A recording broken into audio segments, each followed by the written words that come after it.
Whovians, well, hope you're having a good week so far, and today we're continuing our look at the 5th Doctor era with the second story, 4 to Doomsday.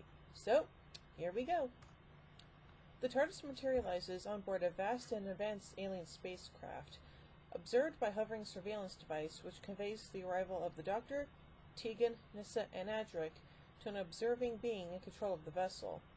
The TARDIS crew becomes separated, and the Doctor and Tegan reach the bridge, where the green-skinned commander introduces himself as Monarch, ruler of Urbanka, and his associates and fellow Urbankans are the ministers of enlightenment and persuasion. The leader is intrigued by talk of current Earth civilization and reveals their ship is bound for Earth. Shortly afterwards, enlightenment and persuasion assume human forms, dressed in garments Tegan designed to demonstrate contemporary Earth fashions. Okay, that's interesting. How did she know to do that?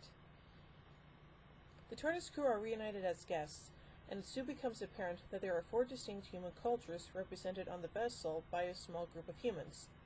Ancient Greeks, the leader of whom is the philosopher Bygone, Chinese Mandarins and their leader Lin Futu, Princess Villagra and representatives of the Maya peoples, and Kurkuchi, sorry if I mispronounced that, and his tribesmen of a very ancient Australian Aboriginal culture. The Urbankans have made periodic visits to Earth, each time getting speedier in their journeys. This time they have left their homeworld after erratic solar activity, storing 3 billion of their species on slides aboard their craft. It seems that the current journey is their last, and that they now wish to settle on Earth, which they are due to reach in 4 days. The Doctor becomes suspicious of Monarch and soon learns that the Urbankan do not plan on peaceful coexistence. Instead, he has developed a toxin to wipe out humanity, which will be unleashed before the Urbankans disembark. He also learns that the humans aboard are not descendants of the original abductees, but are the original people taken from Earth and converted into androids, like 3 Urbankans walking around on board. Monarch's actual status, whether partially cybernetic or completely organic, is not stated explicitly. Monarch describes the era prior to his conversion of Urbankan lifeforms into cyborgs as the Flesh Time. The 4 leaders of the peoples have been given additional circuits to help them reason.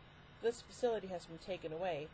A Spygun learns when he rebels against Monarch, and his neural circuit is removed and placed in a container for 5 centuries.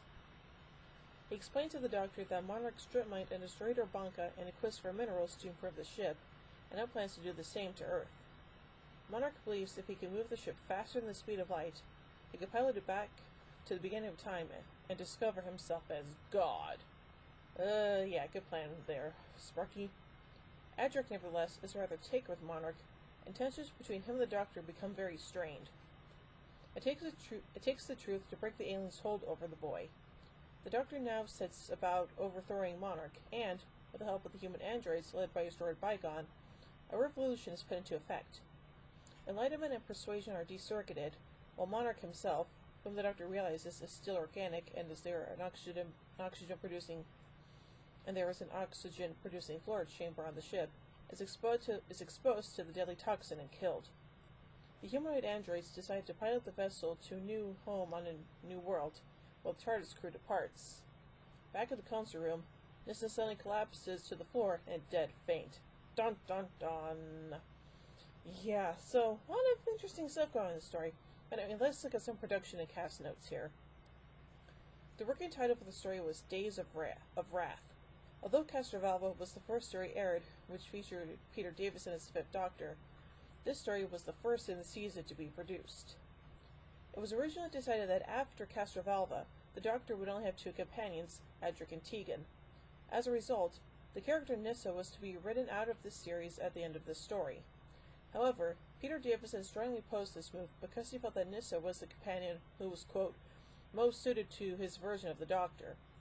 Given this, producer John Nathan Turner and the rest of the production team relented, and Nyssa was retained. The story for the following serial, Kinda, was already developed with 2 companions, and Nyssa was not featured in that narrative as written. Rather than a complete rewrite of Kinda to include Nyssa in the narrative, she remains absent much of that serial, said to be resting in the TARDIS. This was set up with Nyssa's collapse at the end of this story. Koic later played Dr. Hayashi in the audio play Loop Scarrow, while Paul Shelley appeared in The Whispering Forest. So overall, there's really not much to write home about this story, so I'd just say it's average at best. So overall, I give For to Doomsday 2 sonic screwdrivers out of 5. Well, join me next time as we continue our look at this first season with Kinda. So, until then, this is Sylvie Queen saying, "Oh my giddy aunt! When I say run, run! I've reversed the polarity of the neutron flow. Would you look at Julie, baby? Fantastic! Allons-y! Geronimo!" Bow ties are cool, fezzes are cool, and Stetsons are cool.